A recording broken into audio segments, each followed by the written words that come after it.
বাংলাদেশের মাটিতে টি-20 ক্রিকেটে একটাই জিনিস ভাগ্য বদলে দিতে পারে, স্পিন। ঠিক এই অস্ত্রকে সামনে রেখেই বিপিএলের 3 জায়ান্ট তৈরি করেছে এমন সব স্পিন ইউনিট যাদের দেখে প্রতিপক্ষের ঘুম উড়ে যাচ্ছে এখন থেকেই। রংপুরের মিস্ট্রি স্পিন, রাজশাহীর ব্যালেন্সড আক্রমণ আর চট্টগ্রামের ভয়ঙ্কর লেগি অফ স্পিন কম্বো, সব মিলিয়ে এবারের বিপিএল যেন পরিণত হচ্ছে এক নিখুঁত স্পিন ওয়ারে। কে হবে প্লেয়ারদের দুঃস্বপ্ন? কোন দল ভর করবে স্পিনের জাদুতে ট্রফি জয়ের পথচলা? বাংলাদেশের কন্ডিশনে বিপিএলে সবচেয়ে বেশি প্রভাব বিস্তার করে তারা হলো স্পিনাররা।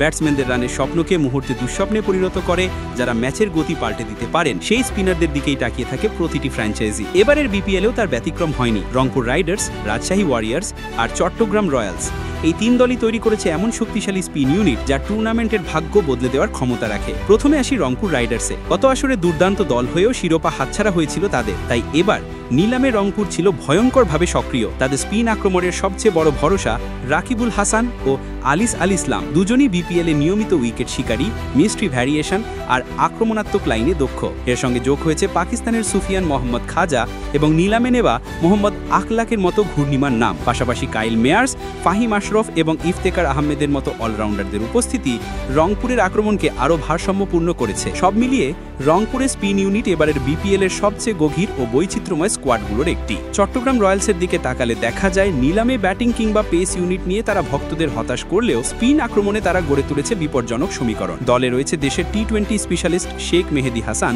ও গত আসরের সেরা বোলার তানভীর ইসলাম। এর সঙ্গে যুক্ত হয়েছে পাকিস্তানের তারকা লেগ স্পিনার আশরাফ আহমেদ, আরাফাত সানি ও শুভাগত হোমের অভিজ্ঞতা। এই স্পিন ইউনিটের বিশেষত্ব হলো এরা সবাই ভিন্ন ভিন্ন বৈচিত্র্যে সমৃদ্ধ। তানভীরের স্লো বাঁহাতি টার্ন, মেহেদির দ্রুত ও ধারালো অফ স্পিন এবং আশরাফের লেগ ব্রেক, এই ত্রয়ী যে কোনো দলের ব্যাটিং অর্ডার ভেঙে দিতে পারে মুহূর্তে। এইসবের বাইরে বিপিএলের অন্যতম ব্যালেন্সড স্পিন ইউনিট তৈরি করেছে রাজশাহী ওয়ারিয়ার্স। তাদের দলে রয়েছে অভিজ্ঞ Pakistani allrounder Mohammad Nawaz, Lankan leg spinner Dushan Hemantha এবং বাংলাদেশের তরুণ তারকা হাসান মুরাদ। মুরাদের সাম্প্রতিক ফর্ম চোখে পড়ার মতো। ধারাবাহিকভাবে উইকেট নিয়ে তিনি নিজেকে প্রমাণ করেছেন দেশের অন্যতম সেরা সম্ভাবনা হিসেবে। নওয়াজ ও হেমন্ত দুজনই আন্তর্জাতিক অভিজ্ঞতায় সমৃদ্ধ, যা রাজশাহীর স্পিন আক্রমণকে করে তুলেছে সবচেয়ে ভারসাম্যপূর্ণ ইউনিট। দলের কোচ হান্নান সরকারও নিলাম থেকেই স্পষ্ট করে দিয়েছিলেন তারা স্পিনেই বাজি ধরবে। সব মিলিয়ে 3 দলের স্পিন বিভাগ এমন এক সমীকরণ তৈরি করেছে যা এবারের বিপিএলের ম্যাচগুলোকে নতুন উচ্চতায় নিয়ে যাবে। টার্ন, বাউন্স, গুগলি, ক্যারম বল আর মিস্ট্রি ভ্যারিয়েশন, কোনো কিছুই কম থাকবে না।